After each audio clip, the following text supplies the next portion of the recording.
당신이 우리 집안에 들어온다고요? 부모도 없는 사람이 무슨 낯짝으로 우리 아들하고 결혼한다는 겁니까? 고급 한정식 집에서 터져나온 박선희의 날카로운 목소리. 이수진은 그 자리에서 파혼을 당했습니다. 하지만 다음 날 아침 박선희 남편 강민호의 휴대폰에는 믿을 수 없는 문자들이 쏟아졌죠. 대출 연장 불가, 신규 대출 중단, 거래 정지.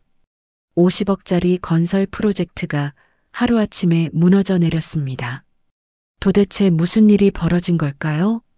시청 전 좋아요와 구독이 영상 제작에 큰 힘이 됩니다. 어머니, 제발 한 번만 만나보세요. 수진이는 정말 좋은 사람이에요. 강태주는 어머니 박선희 앞에서 간절하게 애원했습니다. 하지만 박선희의 표정은 차갑기만 했죠.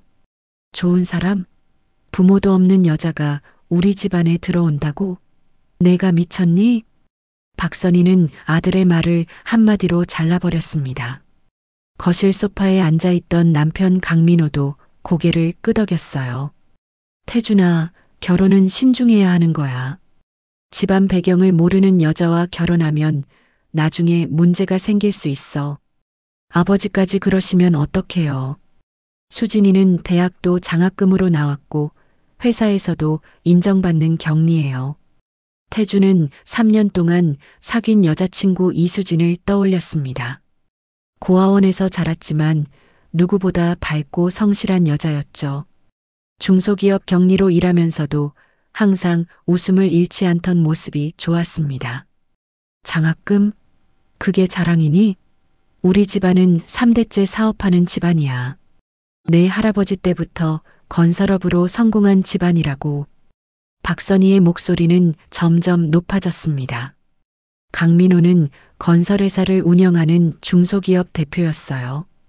직원 10명 정도 되는 회사지만 박선희는 항상 자신의 집안을 자랑스러워했죠. 그래도 한 번만 만나보세요. 수진이 인사드리고 싶어 해요.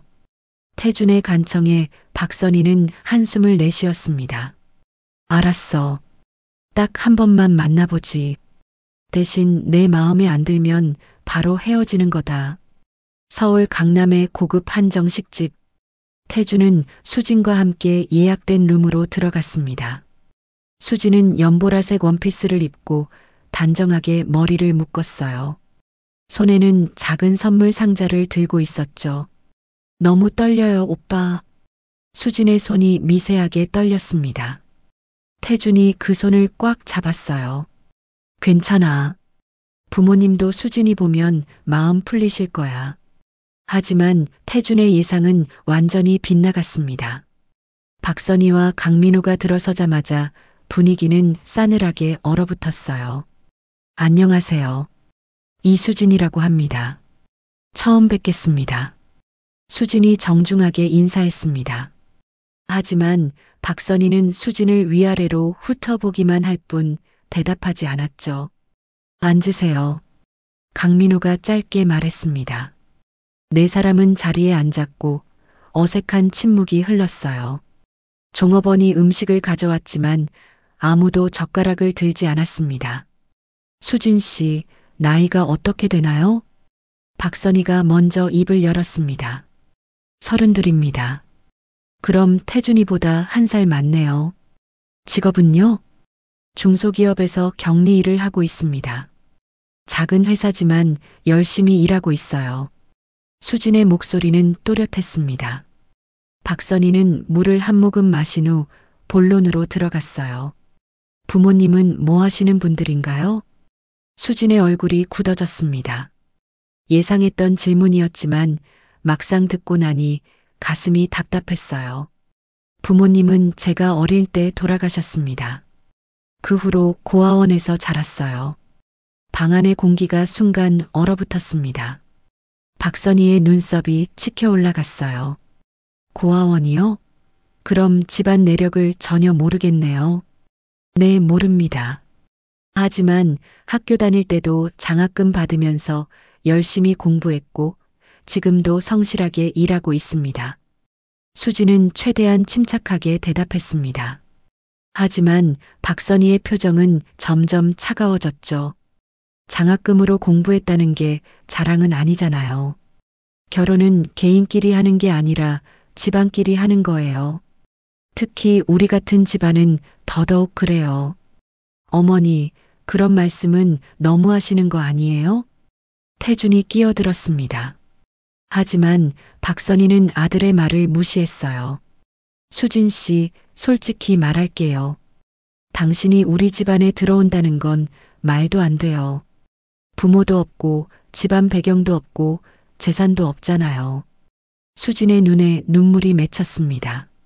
하지만 꾹 참았어요. 제가 부족한 건 인정합니다. 하지만 태준 씨를 정말 사랑합니다. 사랑? 사랑만으로 결혼해요?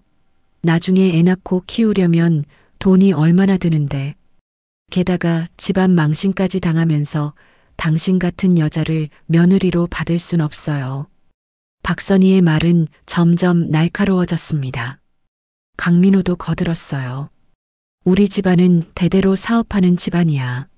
명문가와 혼인을 맺어야 해. 미안하지만 수진 씨와는 안 될 것 같네요. 수진은 조용히 일어났습니다. 더 이상이 자리에 앉아 있을 수가 없었어요.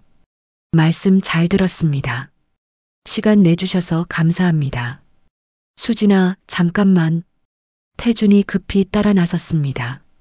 하지만 수진은 고개를 저었어요. 오빠, 어머니 말씀이 틀린 건 아니에요.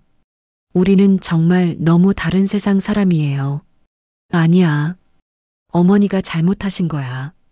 태준의 목소리는 떨렸습니다. 하지만 수진은 이미 마음을 정한 듯 했어요. 오늘은 여기서 헤어져요. 혼자 있고 싶어요. 수진은 뒤돌아보지 않고 한정식 집을 나섰습니다. 차가운 밤 공기가 얼굴을 스쳤어요. 눈물이 볼을 타고 흘러내렸지만 닦지 않았습니다. 그냥 걸었어요. 그렇게 한참을 걸었죠.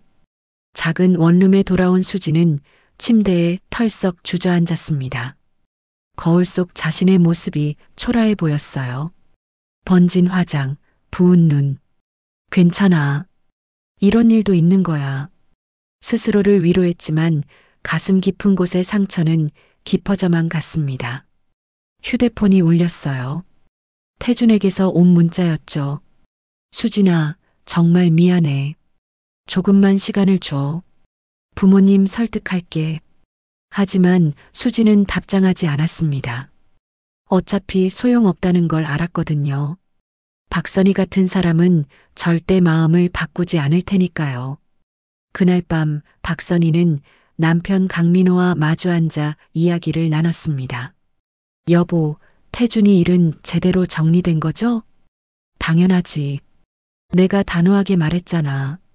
저런 여자랑은 절대 안 된다고. 강민호는 자신만만했습니다. 박선희도 만족스러운 표정을 지었어요. 다행이에요. 저런 집안 배경도 없는 여자가 우리 며느리가 됐으면 큰일 날 뻔했어요. 그러게 말이야. 내일 태준한테 다른 여자 소개해줘야겠어. 두 사람은 아무 걱정 없이 잠자리에 들었습니다. 하지만 그들은 몰랐어요. 다음 날 아침 그들의 삶이 완전히 뒤집힐 거라는 걸. 다음 날 아침 7시 강민호의 휴대폰이 요란하게 울렸습니다. 은행에서 온 문자였어요. 대출 연장 불가 통보. 기존 대출금 조기 상환 요청. 강민호는 눈을 비볐습니다. 뭔가 잘못 본 거라고 생각했죠. 하지만 문자는 분명했어요. 곧이어 다른 은행에서도 문자가 왔습니다. 신규 대출 심사 결과 부적격 판정. 뭐야, 이게 대체 무슨? 강민호는 황급히 은행에 전화를 걸었습니다. 하지만 담당 직원의 대답은 차가웠어요. 죄송합니다, 사장님. 본사 지침으로 대출 연장이 불가능합니다. 무슨 소리예요? 우리 회사 신용등급에 문제 없잖아요. 그건 저희도 잘 모르겠습니다. 상부 지시사항이라서요. 강민호는 다급해졌습니다. 회사 운영자금 대부분을 은행 대출로 돌리고 있었거든요. 50억 규모의 아파트 리모델링 프로젝트도 진행 중이었고요. 당장 본점 부장님한테 연결해 주세요. 죄송하지만 그것도 어렵습니다. 전화가 끊어졌습니다. 강민호는 다른 거래 은행에도 전화를 걸었어요. 하지만 대답은 모두 똑같았습니다. 대출 불가, 연장 불가, 거래 중단. 여보, 무슨 일이에요? 아침부터 왜 이래요? 박선희가 잠옷 차림으로 나왔습니다. 강민호의 얼굴은 하얗게 질려 있었어요. 은행들이 전부 대출을 막았어. 기존 대출도 당장 갚으래. 뭐라고요? 그게 무슨 소리예요? 나도 모르겠어. 갑자기 이러는 거야. 강민호는 급히 옷을 입고 회사로 향했습니다. 사무실에 도착하니 경리부장이 다급한 표정으로 기다리고 있었어요. 사장님, 큰일 났습니다. 제1은행에서 30억 대출 만기 연장을 거부했습니다. 뭐? 30억을? 네, 그리고 신한은행도 20억 대출 조기 상환을 요구했습니다. 강민호는 머리를 감쌌습니다. 50억이 하루아침에 막힌 거예요. 도대체 왜 이러는 거야? 우리 회사 신용등급에 문제 있어?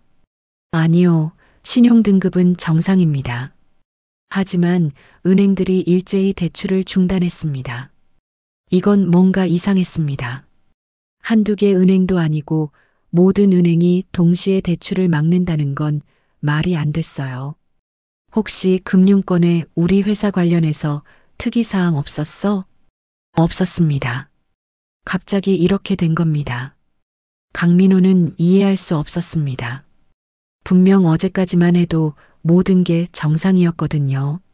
일단 다른 금융기관 알아봐. 제2금융권이라도 좋으니까.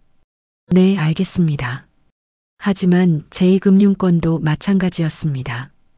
캐피탈 회사, 저축은행, 상호금융까지 모두 대출을 거부했어요. 점심시간 강민호는 거래처 사장들과 만나기로 했던 약속도 취소 연락을 받았습니다. 죄송합니다, 사장님. 갑자기 본사에서 거래 중단 지시가 내려왔습니다. 무슨 말씀이세요? 우리 5년째 거래하고 있잖아요. 저희도 어쩔 수 없습니다. 상부 지시라서요. 하나, 둘, 셋. 협력업체들이 줄줄이 거래 중단을 통보했습니다.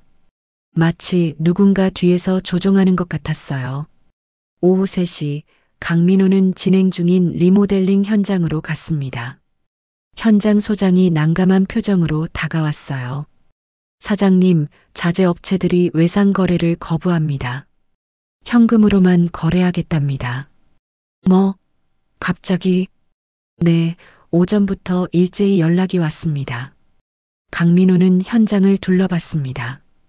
50억짜리 프로젝트였어요. 하지만 자금이 막히면 공사를 진행할 수 없었죠. 일단 공사 중단하고 대기해. 사장님, 그럼 인건비는 어떻게 합니까? 내가 알아볼게. 강민호는 차에 올라탔습니다. 핸들을 잡은 손이 떨렸어요. 도대체 무슨 일이 벌어지고 있는 걸까요? 집에 돌아온 강민호는 소파에 털썩 주저앉았습니다. 박선희가 다가왔어요. 여보, 어떻게 됐어요? 전부 막혔어. 은행도, 거래처도, 협력업체도. 그게 무슨 소리예요? 대체 왜요? 나도 모르겠어. 누군가 우리 회사를 압박하고 있어. 박선희의 얼굴이 하얗게 변했습니다. 설마 그 여자 때문인가요? 무슨 여자? 어제 만난 그 고아원 여자 말이에요. 분명 저주라도 걸었을 거예요. 무슨 소리야? 그게 말이 돼? 강민호는 코웃음 쳤습니다. 하지만 박선희는 진지했어요. 그럼 다른 이유가 있어요? 어제까지 멀쩡하던 회사가 하루아침에 이렇게 됐잖아요. 그건 우연이야. 금융권 사정이 안 좋아서 그런 거지. 하지만 강민호도 속으로는 불안했습니다. 너무 타이밍이 기가 막히게 맞아떨어졌거든요. 그날 밤 태준이 집에 돌아왔습니다. 아버지 강민호가 거실에서 술을 마시고 있었어요. 아버지, 무슨 일 있으세요? 회사 일이 좀 꼬였다. 은행에서 대출을 막아버렸어. 태준은 가슴이 철렁했습니다. 혹시 수진이와 관련이 있는 건 아닐까? 아버지, 혹시 어제 수진이 만난 일이랑 관련 있는 거 아니에요? 그게 무슨 상관이야? 고아원 출신 여자가 뭘 할 수 있겠어? 강민호는 아들의 말을 일축했습니다. 하지만 태주는 찝찝했어요. 뭔가 석연치 않았거든요. 태주는 방으로 들어가서 수진에게 전화를 걸었습니다. 하지만 수진은 받지 않았어요. 문자를 보냈지만 답장도 없었습니다. 이튿날 아침 상황은 더 악화됐습니다. 협력업체들이 미지급 대금을 독촉하기 시작했어요. 사장님, 지난달 공사대금 3억 원 언제 주실 겁니까? 다음 주까지 드릴게요. 사장님, 저희도 사정이 어렵습니다. 이번 주 안에 입금 안 되면 법적 조치 취하겠습니다. 전화는 끊임없이 걸려왔습니다. 경리부장은 속수무책이었어요. 사장님, 당장 갚아야 할 돈이 15억입니다. 하지만 회사 통장에는 2억밖에 없습니다. 강민호는 머리가 지끈거렸습니다. 이대로 가면 부도가 날 수도 있었어요. 개인 재산이라도 팔아야 하나? 그것도 시간이 걸립니다. 당장 현금이 필요한 상황입니다. 강민호는 책상에 머리를 박았습니다. 30년 동안 쌓아온 회사가 하루아침에 무너지고 있었어요. 박선희는 백화점 VIP 라운지에서 친구들을 만났습니다. 하지만 카드가 거부당했어요. 죄송합니다, 고객님. 카드 한도가 초과됐습니다. 뭐라고요? 이게 무슨 일이에요? 박선희는 당황했습니다. 한도가 5천만 원짜리 카드였거든요. 다른 카드로 결제하시겠습니까? 박선희는 황급히 다른 카드를 꺼냈습니다. 하지만 그것도 거부당했어요. 이것도 한도 초과입니다. 친구들이 수군거리는 소리가 들렸습니다. 박선희는 얼굴이 화끈거렸어요. 제가 현금으로 드릴게요. 다른 친구가 대신 계산했습니다. 박선희는 망신을 당하고 집으로 돌아왔어요. 여보, 무슨 일이에요? 카드가 왜 다 막혔어요? 회사 신용등급이 떨어져서 카드사에서 한도를 막은 거야. 그럼 우리 지금 돈이 없다는 거예요? 당분간은 절약해야 할 것 같아. 박선희는 믿을 수 없었습니다. 불과 이틀 전까지만 해도 멀쩡했는데 갑자기 이렇게 됐어요. 이거 다 그 여자 때문이에요. 분명 뭔가 저주를 걸었을 거예요. 그만해. 말도 안 되는 소리 하지 마. 하지만 박선희는 확신했습니다. 분명 수진이와 관련이 있다고요. 3일째 되는 날 강민호는 마지막 희망을 걸고 EJ캐피탈 본사를 찾아갔습니다. EJ금융그룹은 국내 5대 금융그룹 중 하나였어요. 여기서도 거절당하면 정말 끝이었죠. 접수처에서 상담 신청을 했습니다. 1시간을 기다린 끝에 상담실로 안내됐어요. 어서 오세요. 무슨 일로 오셨습니까? 대출 상담받으러 왔습니다. 건설업을 하는데 운영자금이 필요해서요. 상담원이 서류를 받아 검토했습니다. 그런데 표정이 점점 굳어졌어요. 죄송합니다만 대출이 어려울 것 같습니다. 왜요? 우리 회사 신용등급은 정상이에요. 그게 아니라 사내 지침 사항입니다. 무슨 지침이요? 상담원은 대답하지 않았습니다. 그저 난감한 표정만 지었어요. 본부장님이라도 만나게 해주세요. 제발 부탁입니다. 그것도 어렵습니다. 강민호는 상담실을 나왔습니다. 복도를 걷는데 누군가 뒤에서 불렀어요. 강민호 사장님이시죠? 돌아보니 정장을 입은 중년 남자가 서 있었습니다. 저는 EJ금융그룹 기획실 차장 김성호라고 합니다. 아, 네. 안녕하세요. 잠깐 말씀 나눌 수 있을까요? 두 사람은 근처 카페로 자리를 옮겼습니다. 김성우가 커피를 한 모금 마신 후 입을 열었어요. 사장님, 솔직히 말씀드리겠습니다. 지금 사장님 회사는 금융권 블랙리스트에 올라가 있습니다. 블랙리스트요? 그게 무슨 소리죠? 누군가 상부에 지시를 내렸습니다. 강민호 사장 회사에는 절대 대출하지 말라고요.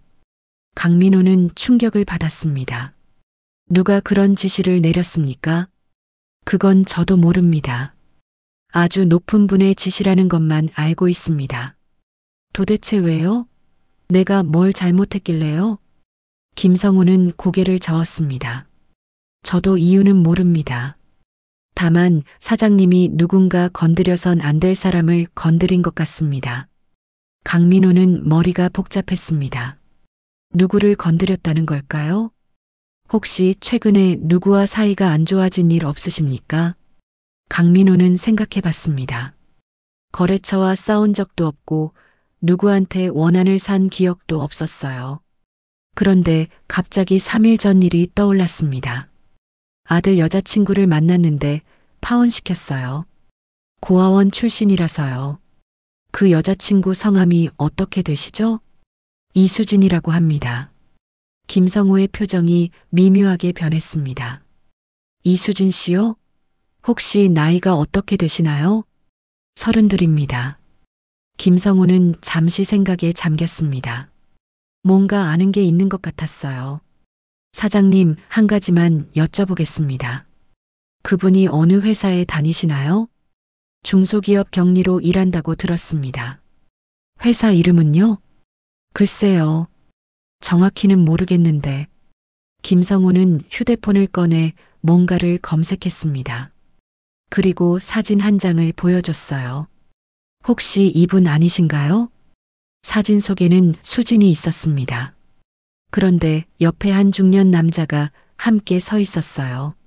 사진 설명에는 이렇게 적혀 있었습니다. 이제이금융그룹 정우진 부회장, 조카 이수진 양과 함께. 강민호는 눈이 휘둥그레졌습니다. 부회장 조카라고요?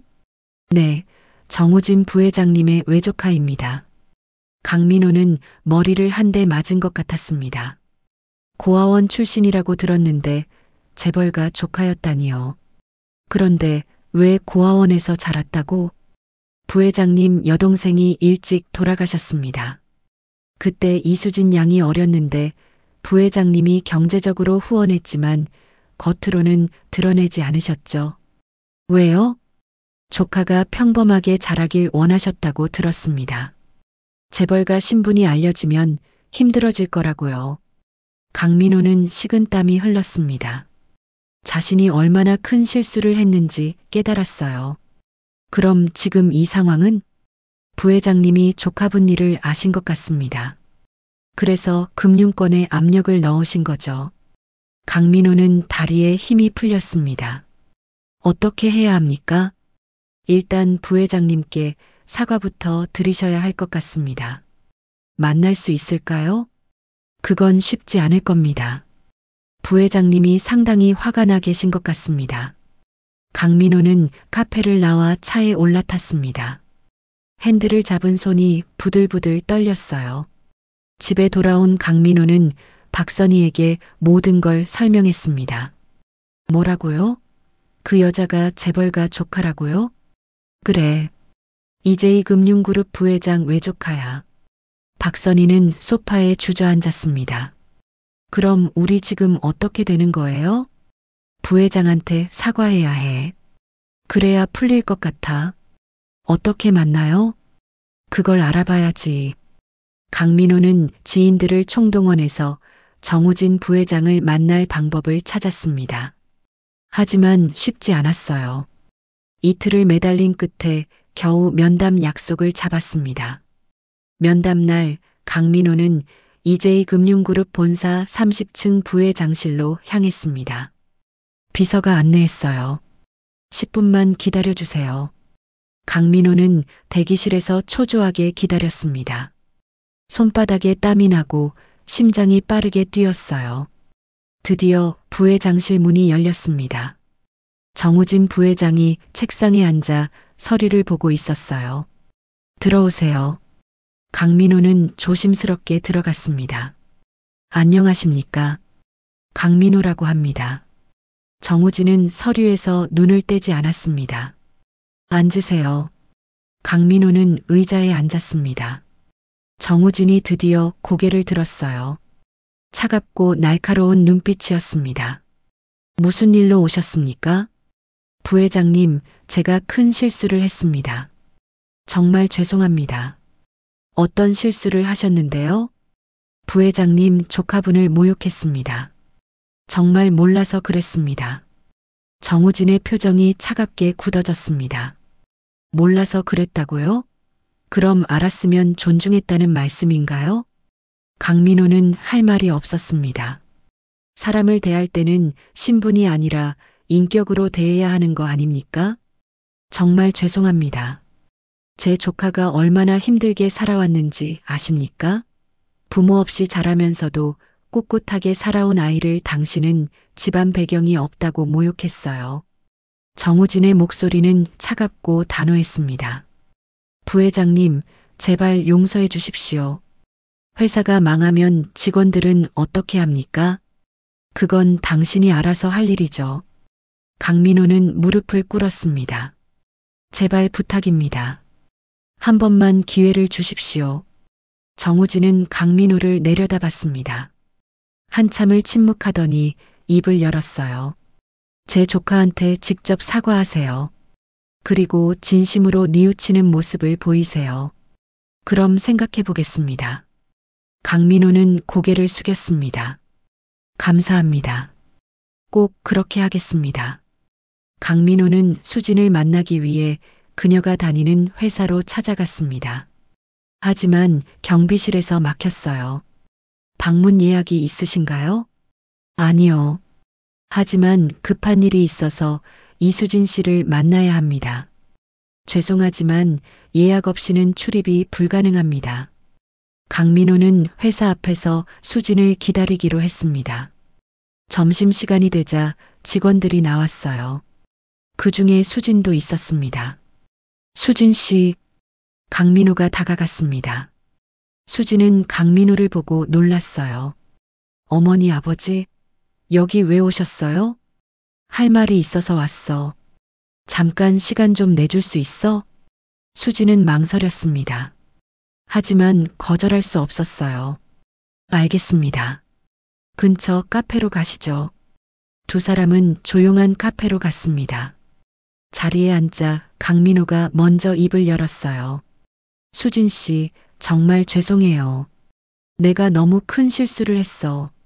무슨 말씀이세요? 당신 외삼촌이 정우진 부 회장이라는 걸 몰랐어요. 만약 알았더라면 어쩔 건데요? 수진의 목소리는 차가웠습니다. 그랬더라면 당신을 그렇게 대하지 않았을 거야. 역시 그렇군요. 신분을 알았으면 존중하고 모르니까 함부로 대한 거죠. 아니, 그게 아니라. 강민호는 변명하려 했지만 말이 나오지 않았습니다. 어머니, 아버지, 전태준 오빠를 정말 사랑했어요. 하지만 부모님은 제 집안 배경만 보셨죠.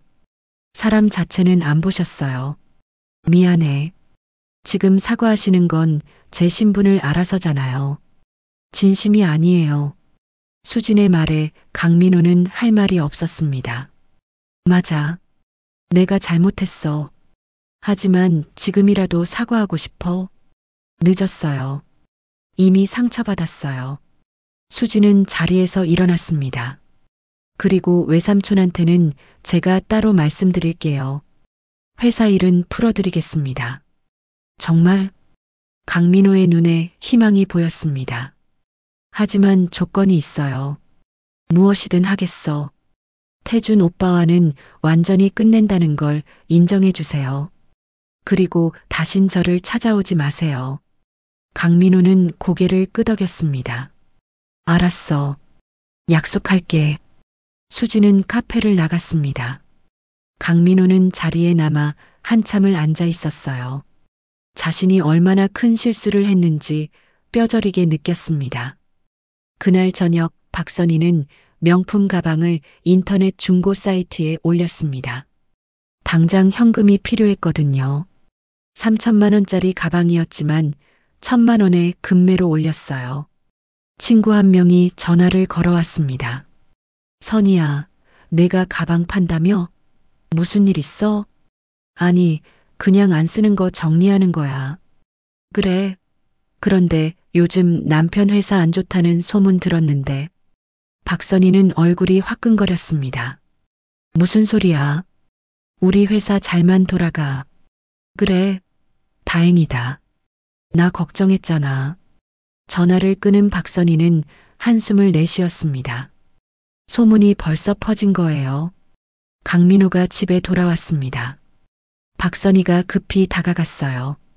어떻게 됐어요? 수진 씨가 외삼촌한테 말해준대. 회사 일은 풀릴 것 같아. 정말요? 다행이다. 하지만 대가가 있어. 태준이랑 완전히 헤어지는 조건이야. 박선희는 복잡한 표정을 지었습니다. 하지만 회사가 망하는 것보다는 나았어요. 어쩔 수 없죠.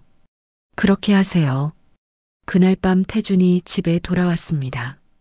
부모님이 거실에서 기다리고 있었어요. 태준아, 앉아봐. 무슨 일이에요? 강민호가 조심스럽게 말했습니다. 수진 씨와 완전히 정리해야 할 것 같다. 무슨 소리예요? 제가 다시 만나보려고 했는데. 안 돼. 이미 너무 멀리 왔어. 태준은 부모님을 바라봤습니다. 두 사람의 표정이 심각했어요. 수진이가 뭐라고 했어요? 우리한테 다신 찾아오지 말래. 완전히 끝내자고. 태준의 가슴이 무너져 내렸습니다. 제가 직접 만나볼게요. 소용없어. 이미 결정된 일이야. 태준은 방으로 들어갔습니다. 침대에 앉아 수진에게 전화를 걸었어요. 하지만 수신이 거부됐습니다. 문자를 보냈지만 답장이 없었어요. 며칠 후 강민호 회사에 은행에서 연락이 왔습니다. 사장님, 대출권 재검토하기로 했습니다. 정말입니까? 네, 다만 조건이 까다로워질 겁니다. 괜찮습니다. 무슨 조건이든 받아들이겠습니다. 강민호는 안도의 한숨을 내쉬었습니다. 드디어 숨통이 트이는 것 같았어요. 협력 업체들도 하나둘 거래를 재개했습니다. 현장 공사도 다시 시작됐죠. 하지만 예전 같지는 않았습니다. 신용이 한번 떨어지니 회복하기가 쉽지 않았어요. 박선희는 백화점 VIP 라운지에서 친구들을 만났습니다. 하지만 예전처럼 편하지 않았어요. 친구들의 시선이 달라진 게 느껴졌거든요. 선희야, 요즘 어때? 응, 괜찮아. 카드는 다시 되니? 박선희는 얼굴이 붉어졌습니다. 응, 이제 괜찮아. 하지만 명품 가방은 예전처럼 쉽게 살 수 없었습니다. 회사 자금 사정이 여전히 빠듯했거든요. 한편 태주는 수진을 잊지 못했습니다. 출근길에도 퇴근길에도 자꾸 수진 생각이 났어요. 수진이 좋아하던 카페 앞을 지날 때마다 가슴이 아팠습니다. 회사 동료가 물었어요. 태준아, 요즘 왜 그래? 무슨 일 있어? 아니, 아무 일도 없어. 하지만 태준의 얼굴에는 씁쓸함이 가득했습니다. 자신이 수진을 지키지 못한 게 후회됐어요. 부모님 말에 쉽게 흔들렸던 자신이 한심했습니다. 어느 날 태준은 수진이 다니는 회사 앞으로 갔습니다. 멀리서라도 보고 싶었거든요. 퇴근 시간에 맞춰 회사 건너편에서 기다렸어요. 6시가 되자 직원들이 나오기 시작했습니다. 그 중에 수진도 있었어요. 하지만 수진은 혼자가 아니었습니다. 한 남자와 함께 걷고 있었죠. 태준의 가슴이 철렁했습니다. 두 사람은 자연스럽게 대화를 나누며 걸었어요. 남자가 뭔가 재미있는 말을 하자 수진이 웃었습니다. 환하게 웃는 모습이었어요. 태주는 그 자리에서 발걸음을 돌렸습니다. 더 이상 볼 수가 없었어요. 수지는 이미 자신을 잊은 것 같았습니다. 집에 돌아온 태주는 방에 누워 천장을 바라봤습니다. 후회가 밀려왔어요. 그때 조금만 더 용기를 냈더라면, 부모님을 설득했더라면 달라졌을까요? 하지만 이미 늦었습니다. 수지는 이미 다른 삶을 살고 있었어요. 2주가 지났습니다. 수지는 외삼촌 정우진의 부탁으로 이제이금융그룹 사회공헌재단 이사로 임명됐어요. 갑작스러운 제안이었지만 수지는 받아들였습니다. 재단 사무실은 강남 한복판에 있었습니다. 깔끔하고 현대적인 인테리어였어요. 수진의 사무실도 따로 마련됐죠. 첫 출근 날 직원들이 수진을 반겼습니다. 이사님 환영합니다. 잘 부탁드립니다. 아직 배울 게 많으니 도와주세요. 수진은 겸손하게 인사했습니다. 직원들은 수진의 소탈한 모습에 호감을 느꼈어요. 재단 실장이 업무를 설명했습니다. 저희는 주로 저소득층 청소년 장학 사업을 진행합니다. 그리고 고아원 후원 프로그램도 운영하고 있고요. 수진의 눈이 반짝였습니다. 고아원 후원이요? 네, 전국 신계 고아원과 협력하고 있습니다. 저도 고아원 출신이에요. 이 일에 특별히 관심이 많습니다. 실장은 놀란 표정을 지었습니다. 그러셨군요. 그럼 이사님께서 이 사업을 직접 맡아주시면 어떨까요? 좋아요. 꼭 그렇게 하고 싶어요. 수지는 고아원 방문 일정을 잡았습니다. 자신이 자랐던 고아원도 포함시켰어요. 오랜만에 가보고 싶었거든요. 토요일 오전 수지는 경기도 외곽의 고아원을 찾았습니다. 20년 만에 찾는 곳이었어요. 예전 모습 그대로였습니다. 원장 선생님이 수진을 반겼습니다. 수진아, 이렇게 성공해서 돌아오다니 정말 자랑스럽구나. 선생님, 보고 싶었어요. 두 사람은 포옹했습니다. 원장 선생님 눈에 눈물이 맺혔어요. 내가 어릴 때 생각나는구나. 항상 밝고 씩씩했지. 고아원 아이들이 수진을 보러 나왔습니다. 10명 정도 되는 아이들이었어요. 가장 어린 아이는 5살, 큰 아이는 16살이었죠. 안녕하세요, 누나. 아이들이 수줍게 인사했습니다. 수지는 아이들과 눈높이를 맞췄어요. 안녕. 나도 너희들처럼 여기서 자랐어. 정말요? 응. 그래서 너희 마음을 잘 알아. 수지는 아이들과 오랜 시간 이야기를 나눴습니다. 아이들의 꿈을 물어봤어요. 의사가 되고 싶다는 아이, 선생님이 되고 싶다는 아이, 가수가 되고 싶다는 아이. 저마다 꿈이 있었습니다. 너희들 꿈 꼭 이룰 수 있어. 포기하지 마. 하지만 누나, 돈도 없는데 어떻게 공부해요? 걱정 마. 내가 도와줄게. 수지는 재단 예산으로 이 고아원 아이들에게 장학금을 지원하기로 했습니다. 대학 진학까지 전액 지원하는 프로그램이었어요. 원장 선생님이 고마워했습니다. 수진아, 정말 고맙다. 이 아이들한테 큰 희망이 될 거야. 제가 받은 도움을 돌려드리는 거예요. 고아원을 나서는 수진의 발걸음은 가벼웠습니다. 뿌듯함이 가슴에 가득 찼어요. 재단 사무실로 돌아온 수진은 새로운 프로그램을 기획했습니다. 고아 출신 청년들에게 취업 기회를 제공하는 프로그램이었어요. 이제이그룹 계열사와 협력해서 진행하기로 했죠. 외삼촌 정우진이 재단을 방문했습니다. 수진아, 요즘 어때? 재미있어요, 외삼촌. 정말 의미 있는 일 같아요. 그래, 다행이다. 정우진은 조카가 밝아진 모습을 보고 흐뭇했습니다. 외삼촌, 그런데 한 가지 물어볼 게 있어요. 뭔데?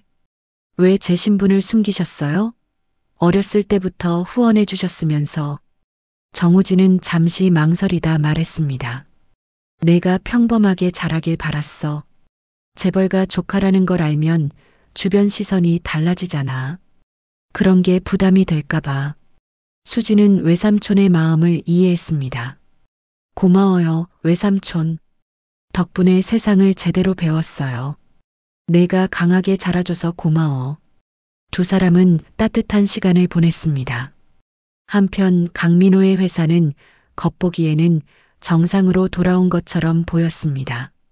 하지만 내부 사정은 여전히 어려웠어요. 한번 떨어진 신용 등급은 쉽게 회복되지 않았죠. 협력 업체들도 예전처럼 선뜻 외상 거래를 해주지 않았습니다. 현금 거래를 고집하는 곳이 많아졌어요. 경리부장이 강민호에게 보고했습니다. 사장님, 이번 달 운영자금이 부족합니다. 또요? 네, 자재비 지급이 밀려서 협력사들이 독촉하고 있습니다. 강민호는 머리를 감쌌습니다. 위기는 넘겼지만 여전히 어려웠어요. 개인 돈 좀 더 넣어야겠어. 사장님, 이미 많이 넣으셨는데요. 어쩔 수 없지. 회사를 살려야 해. 강민호는 개인 예금을 회사 계좌로 이체했습니다. 5천만 원이었어요. 노후 자금으로 모아둔 돈이었죠. 박선희는 통장을 확인하고 깜짝 놀랐습니다. 여보, 이 돈 왜 뺐어요? 회사에 급한 불 껐어. 우리 노후 자금인데요.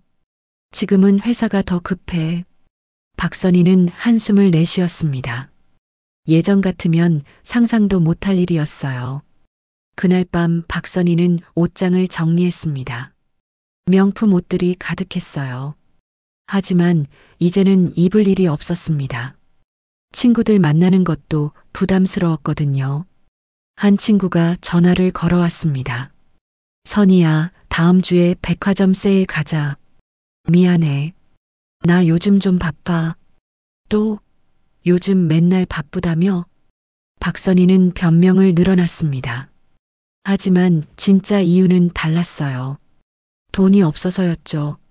전화를 끊은 박선희는 거울을 봤습니다. 예전처럼 화려하지 않았어요. 피부도 거칠어지고 머리도 푸석해졌습니다. 미용실도 한 달째 못 갔거든요. 이게 다 내가 잘못한 거구나. 박선희는 처음으로 자신의 잘못을 인정했습니다. 수진을 함부로 대한 게 후회됐어요. 태주는 요즘 회사 일에 집중하려 노력했습니다. 하지만 쉽지 않았어요. 자꾸 수진 생각이 났거든요. 동료가 소개팅을 제안했습니다. 태준아, 내 사촌 동생 한번 만나볼래? 괜찮은 애야. 아니, 괜찮아. 왜? 아직도 그 여자 생각해? 태주는 대답하지 않았습니다. 동료가 어깨를 두드렸어요. 야, 이미 끝난 일이야. 새로운 사람 만나봐. 하지만 태주는 마음이 내키지 않았습니다. 수진만큼 좋은 사람을 만날 수 있을까요? 어느 주말 태주는 혼자 영화관에 갔습니다. 로맨스 영화였어요. 영화를 보던 중 주인공 커플이 헤어지는 장면이 나왔습니다. 남자 주인공이 후회하는 모습이 자신과 똑같았어요. 태주는 영화관을 나와 한강공원으로 갔습니다. 벤치에 앉아 강물을 바라봤어요. 저 멀리 커플들이 데이트를 즐기고 있었습니다. 수진아, 미안해. 너를 지키지 못해서. 태주는 혼잣말로 중얼거렸습니다. 하지만 아무 소용 없었어요. 수진은 이미 다른 세상을 살고 있었으니까요. 3개월이 흘렀습니다. 수진은 재단 일에 완전히 적응했어요. 전국 고아원을 다니며 아이들을 만나고 장학금을 전달했습니다. 어느 토요일 수진은 서울 근교한 고아원에서 재능기부 행사를 열었습니다. 대학생 봉사자들이 아이들에게 공부를 가르쳐주는 프로그램이었어요. 행사장에는 20명 정도의 봉사자가 왔습니다. 그 중에 한 남자가 수진의 눈에 띄었어요. 키가 크고 안경을 쓴 남자였습니다. 아이들에게 수학을 가르치고 있었죠. 수진이 다가갔습니다. 안녕하세요. 처음 뵙겠습니다. 남자가 환하게 웃었어요. 안녕하세요. 김도연이라고 합니다. 초등학교 교사예요. 아, 선생님이시구나. 저는 재단 이사 이수진입니다. 알고 있어요. 오늘 행사 준비해 주셔서 감사합니다. 두 사람은 자연스럽게 대화를 나눴습니다. 도연은 주말마다 봉사활동을 한다고 했어요. 아이들을 가르치는 걸 좋아한다고요. 선생님은 왜 봉사를 시작하셨어요? 저도 어릴 때 어려웠거든요. 그때 도움을 많이 받았어요. 그래서 이제는 제가 도울 차례라고 생각했어요. 수지는 도연의 진심 어린 말에 감동했습니다. 멋지시네요. 아니에요. 제가 받은 걸 돌려드리는 거예요. 두 사람은 금방 친해졌습니다. 점심시간에 함께 식사를 했어요. 도연은 수진의 이야기를 귀 기울여 들었습니다. 수진 씨도 고아원 출신이시라고 들었어요. 네, 맞아요. 그래서 이 일이 더 의미 있어요. 대단하세요. 제 위치에서 이런 일을 하시다니. 수진은 도연과 이야기하면서 편안함을 느꼈습니다. 태중과는 다른 느낌이었어요. 도연은 수진의 과거를 전혀 신경 쓰지 않았습니다. 행사가 끝난 후 도연이 물었습니다. 다음 주에도 봉사 오실 거예요? 네, 올 생각이에요. 그럼 그때 또 뵙겠습니다. 두 사람은 연락처를 교환했습니다. 집으로 돌아가는 차 안에서 수지는 미소를 지었어요. 오랜만에 마음이 따뜻해지는 느낌이었습니다. 그날 밤 도연에게서 문자가 왔습니다. 오늘 만나서 반가웠습니다. 수진 씨 덕분에 아이들이 정말 좋아했어요. 수지는 답장을 보냈습니다. 저야말로 감사해요. 선생님 수업 정말 좋았어요. 두 사람은 자연스럽게 문자를 주고받기 시작했습니다. 일상적인 이야기부터 깊은 대화까지 나눴어요. 일주일 후 다시 봉사활동장에서 만났습니다. 도연은 아이들에게 과학 실험을 보여줬어요. 아이들은 신기해하며 환호했죠.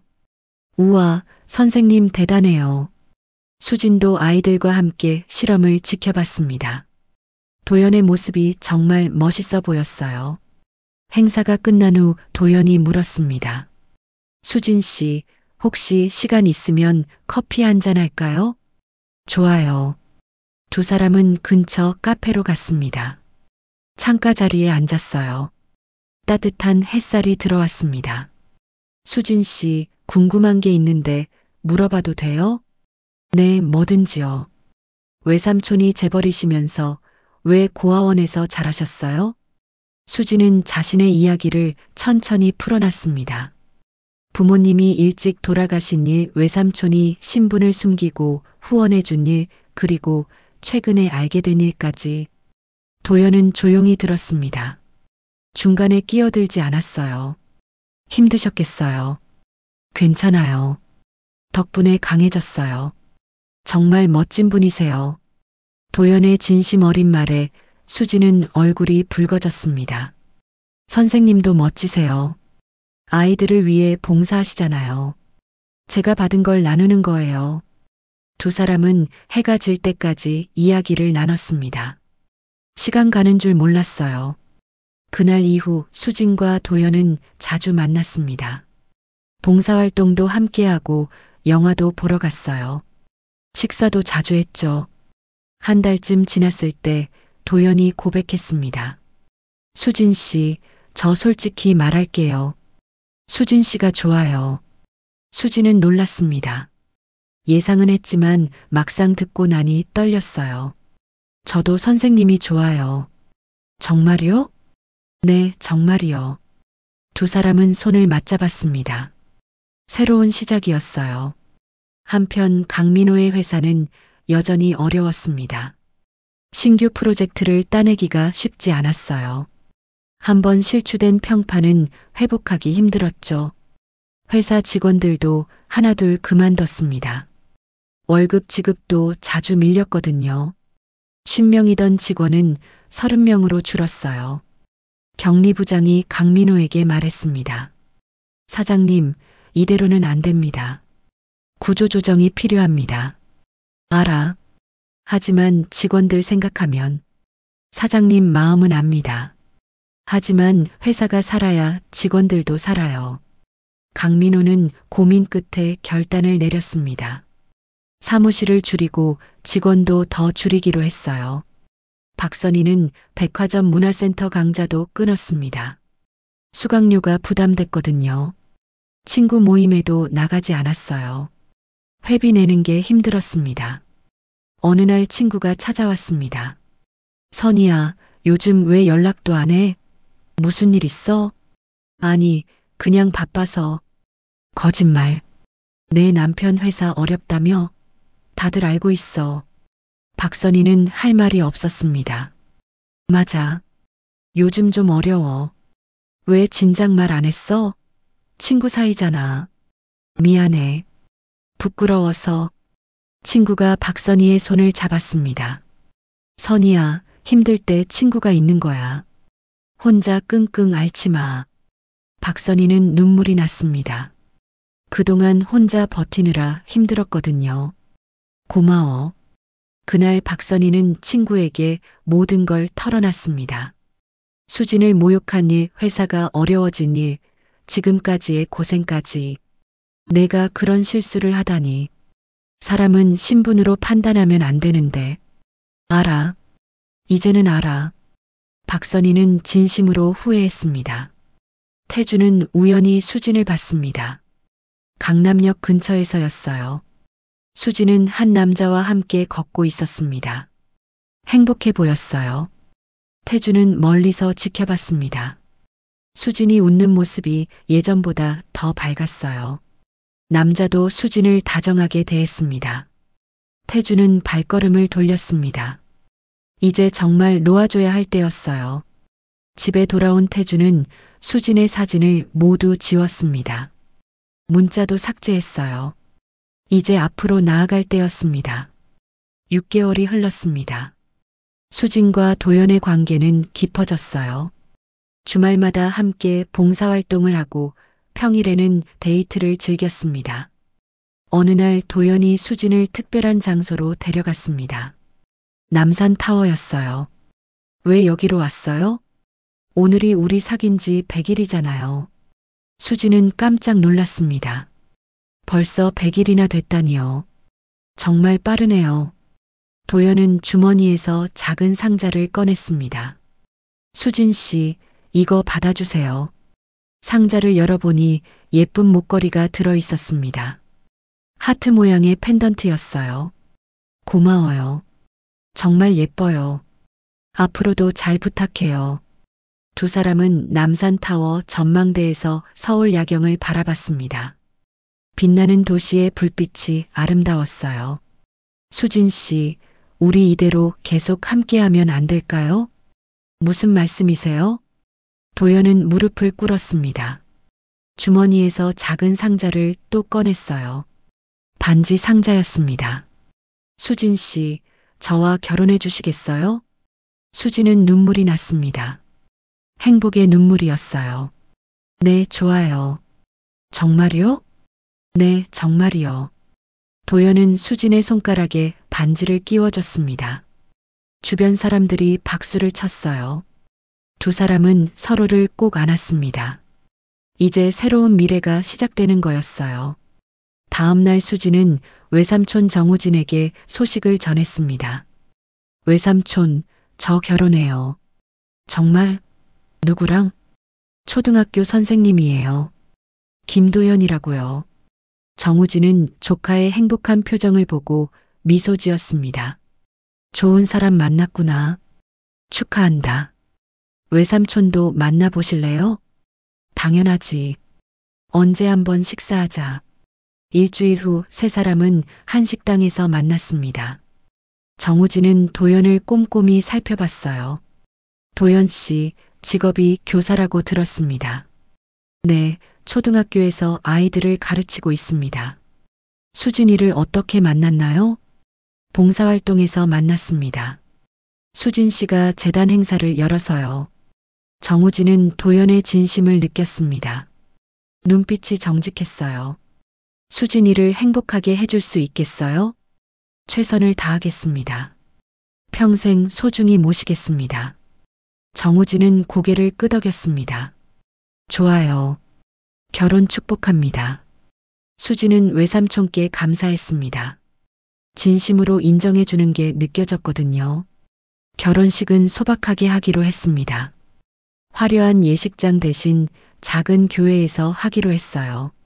하객도 가까운 사람들만 초대했습니다. 결혼식 준비를 하면서 수지는 고민이 생겼습니다. 태준을 초대할까 말까요? 도연에게 물어봤습니다. 전 남자친구 얘기한 적 있죠? 네, 들었어요. 그 사람을 초대해도 될까요? 도연은 잠시 생각하더니 말했습니다. 수진 씨가 원하면 괜찮아요. 저는 상관없어요. 고마워요. 수지는 태준에게 문자를 보냈습니다. 태준 오빠, 저 결혼해요. 시간 되시면 와주세요. 한참 후에 답장이 왔습니다. 축하해. 행복하게 살아. 태준은 결혼식에 오지 않겠다는 의미였습니다. 수지는 이해했어요. 아마 힘들 거라는 걸 알았으니까요. 한편 강민호의 회사는 결국 부도가 났습니다. 더 이상 버틸 수가 없었어요. 협력업체 대금을 못 갚아서 법정 관리에 들어갔습니다. 강민호는 사무실을 정리하며 눈물을 흘렸습니다. 30년 동안 쌓아온 모든 게 무너진 거예요. 경리부장이 다가왔습니다. 사장님, 저희는 괜찮습니다. 너무 자책하지 마세요. 미안해. 다들 날 믿고 따라왔는데. 강민호는 직원들에게 퇴직금을 주지 못했습니다. 개인 재산까지 모두 털어도 부족했어요. 박선희는 집을 팔아야 했습니다.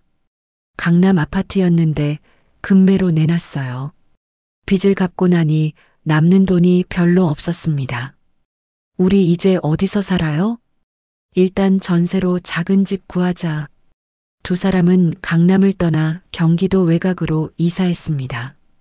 20평짜리 작은 아파트였어요. 예전 집의 절반도 안 됐죠.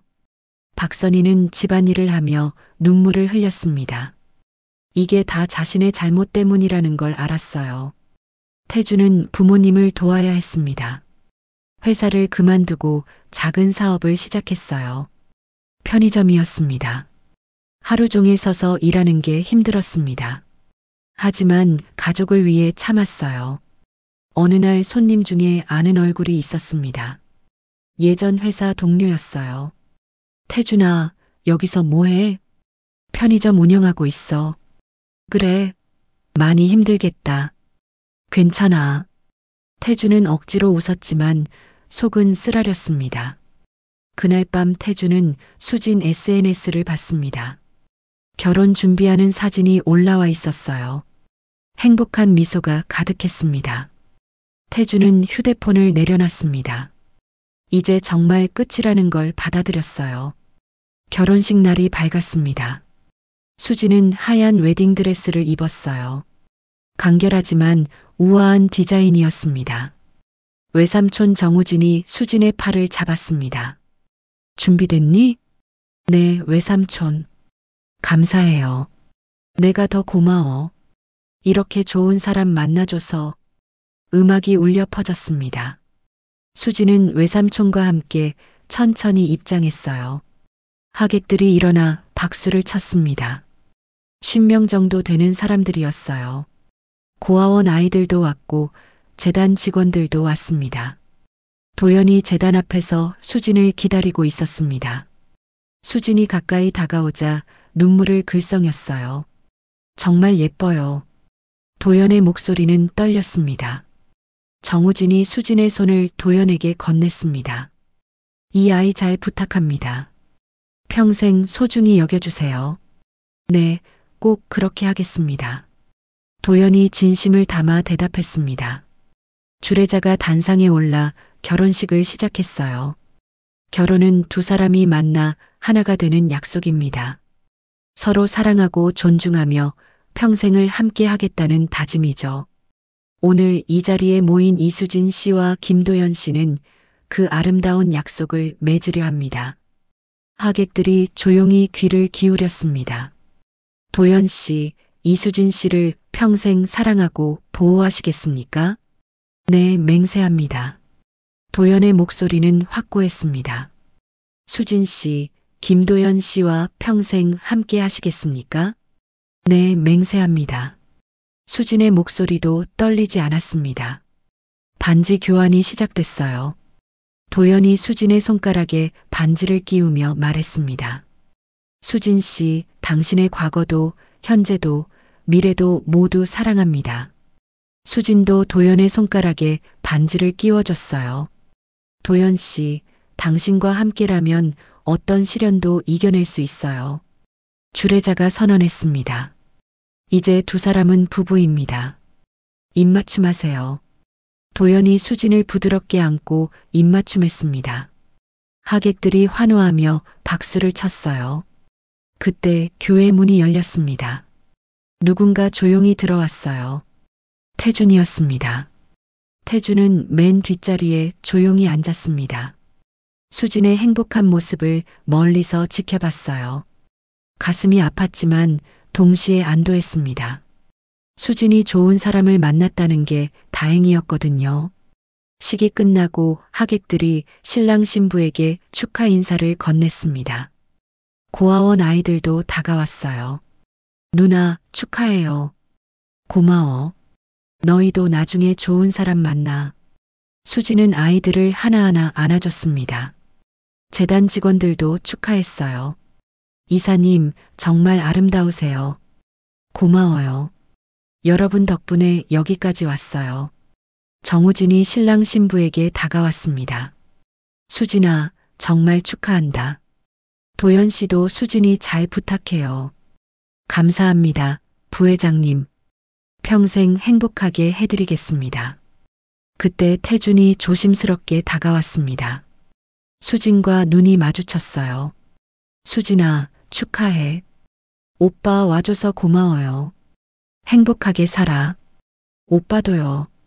두 사람은 짧게 인사를 나눴습니다. 태준은 수진의 손을 잡지 않았어요. 그저 고개만 숙였죠. 그리고 조용히 교회를 나갔습니다. 도연이 수진 옆으로 왔어요. 괜찮아요? 네, 괜찮아요. 이제 정말 괜찮아요. 수진은 진심으로 대답했습니다. 피로연이 시작됐습니다. 작은 식당에서 하객들과 식사를 하며 이야기를 나눴어요. 한 고아원 아이가 수진에게 물었습니다. 누나, 결혼하니까 어때요? 정말 행복해. 너도 나중에 알게 될 거야. 저도 누나처럼 될 수 있을까요? 당연하지. 넌 충분히 멋진 사람이 될 거야. 수진의 말에 아이는 환하게 웃었습니다. 피로연이 끝나고 신랑 신부는 작별 인사를 했어요. 하객들이 꽃가루를 뿌리며 배웅했습니다. 차에 오른 수진과 도연. 도연이 운전대를 잡으며 물었습니다. 어디로 갈까요, 아내? 수진은 그 호칭이 좋았습니다. 집으로 가요. 우리 집. 두 사람은 새로 마련한 신혼집으로 향했습니다. 마포구의 작은 아파트였어요. 크지는 않았지만 따뜻한 느낌이 드는 곳이었죠. 집에 도착한 두 사람은 현관에 서서 서로를 바라봤습니다. 수진 씨, 아니, 이제 우리 아내. 행복하게 해줄게요. 저도 남편 행복하게 해드릴게요. 두 사람은 손을 맞잡고 집 안으로 들어갔습니다. 그날 밤 수진은 창가에 서서 서울 야경을 바라봤어요. 도연이 뒤에서 수진을 안았습니다. 뭘 생각해요? 그냥 정말 꿈 같다는 생각이 들어서요. 우리 앞으로도 계속 이렇게 행복하게 살아요. 네, 그래요. 수진은 도연의 품에서 눈을 감았습니다. 마음이 편안했어요. 한편 태주는 편의점에서 야간 근무 중이었습니다. 손님이 별로 없는 시간이었어요. 휴대폰을 꺼내 수진의 결혼 사진을 봤습니다. SNS에 올라온 사진이었죠. 정말 행복해 보이네. 태주는 혼잣말로 중얼거렸습니다. 가슴이 아팠지만 동시에 홀가분했어요. 이제 정말 놓아줄 수 있을 것 같았거든요. 편의점 문이 열리며 손님이 들어왔습니다. 태주는 휴대폰을 내려놓고 밝게 인사했어요. 어서 오세요. 일상은 계속됐습니다. 박선희는 작은 아파트 부엌에서 저녁 준비를 하고 있었습니다. 예전처럼 화려한 음식은 아니었어요. 간단한 찌개와 반찬 몇 가지였죠. 강민호가 일용직 일을 마치고 돌아왔습니다. 힘들었어요? 괜찮아. 이 나이에 막노동하는 게 쉽진 않지만. 미안해요, 여보. 다 내 잘못이에요. 박선희의 눈에 눈물이 맺혔습니다. 이제 와서 뭘? 우리 같이 극복하자. 강민호가 아내의 어깨를 토닥였어요. 저녁을 먹으며 두 사람은 조용히 이야기를 나눴습니다. 여보, 그때 수진 씨한테 진심으로 사과했어야 했어요. 이미 늦었어. 그 아이는 자기 인생 잘 살고 있어. 그래도 미안한 마음은 변하지 않아요. 박선희는 진심이었습니다. 그럼 편지라도 써볼까? 강민호의 제안에 박선희가 고개를 끄덕였습니다. 다음 날 박선희는 정성스럽게 편지를 썼습니다. 수진 씨께 정말 죄송합니다. 그때 제가 너무 잘못했습니다. 사람을 신분으로 판단했던 제 어리석음을 뼈저리게 후회하고 있습니다. 비록 용서받을 수 없는 일이지만 진심으로 사과드립니다. 부디 행복하게 사시길 바랍니다. 편지를 봉투에 넣고 우표를 붙였어요. 하지만 주소를 몰라서 보낼 수 없었습니다. 박선희는 편지를 서랍에 넣어뒀어요. 언젠가 기회가 되면 전하고 싶었습니다. 3개월이 흘렀습니다. 수지는 재단 일과 가정생활을 병행하며 바쁘게 지냈어요. 도연도 학교에서 아이들을 가르치며 행복한 나날을 보냈죠. 어느 토요일 두 사람은 함께 고아원 봉사활동을 갔습니다. 아이들이 반갑게 맞아줬어요. 선생님, 누나 왔어요. 응, 오늘도 재미있게 놀자. 도연과 수지는 아이들과 운동장에서 뛰어놀았습니다. 축구도 하고 술래잡기도 했어요. 한 아이가 수진에게 물었습니다. 누나도 여기서 자랐다며요? 응, 맞아. 그럼 외로웠어요? 가끔은 외로웠지.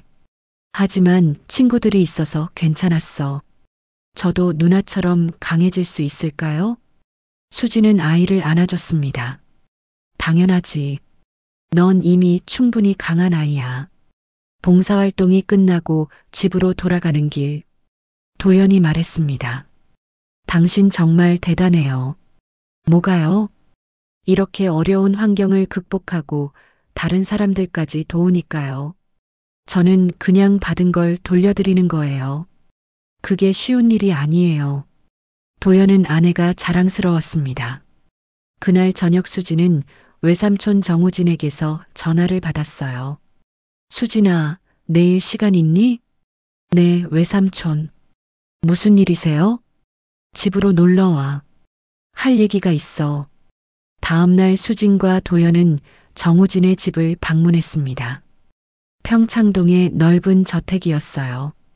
정우진이 두 사람을 반갑게 맞았습니다. 어서 와. 식사 준비했으니까 같이 먹자. 식사를 하며 정우진이 말을 꺼냈습니다. 수진아, 재단 일 어때? 정말 보람 있어요. 제가 할 수 있는 일을 하고 있다는 게 뿌듯해요. 그래, 다행이다. 그런데 말이야. 정우진은 잠시 망설이다 말했습니다. 재단 이사장직을 맡아줄 수 있겠니? 수진은 놀랐습니다. 이사장이요? 제가 아직 경험이 부족한데요. 경험은 쌓으면 돼.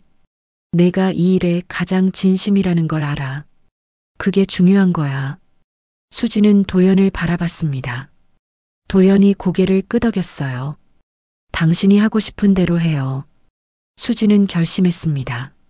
알겠어요, 외삼촌. 열심히 하겠습니다. 고맙다. 내가 있어서 든든해. 식사 후 정우진은 수진에게 오래된 앨범을 보여줬습니다. 이게 내 어머니 사진이야. 앨범을 펼치니 젊은 여자의 사진이 나왔어요. 수진과 닮았습니다. 정말 저랑 닮았네요. 그래. 내 어머니도 착한 사람이었어. 너처럼. 수진은 어머니 사진을 오래 바라봤습니다. 눈물이 났어요. 엄마, 저 잘 살고 있어요. 마음속으로 중얼거렸습니다. 집으로 돌아오는 길, 수진은 도연에게 말했습니다. 저 정말 행복해요. 나도요. 우리 앞으로도 계속 이렇게 살아요. 당연하죠. 두 사람은 손을 꼭 잡고 걸었습니다. 1년이 흘렀습니다.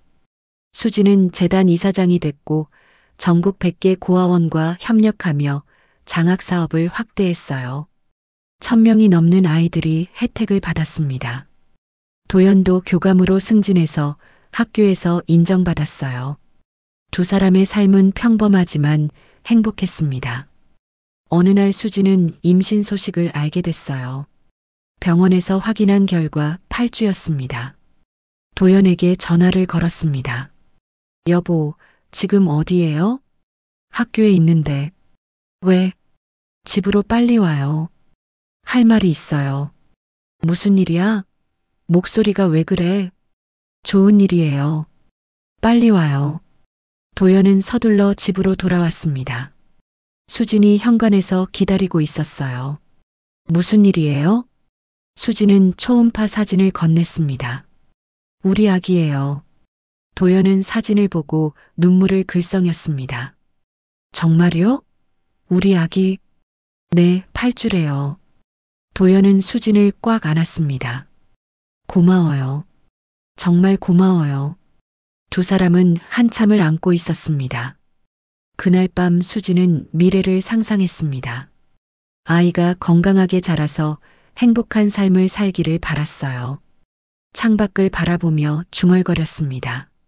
세상은 때로 가혹하지만 포기하지 않으면 희망은 온다는 걸 배웠어요. 부모 없이 자랐지만 더 많은 사람들의 사랑을 받았고 모욕을 당했지만 더 강해질 수 있었어요. 그리고 진정한 사랑도 만났죠. 수진의 이야기는 이렇게 새로운 시작을 맞이했습니다.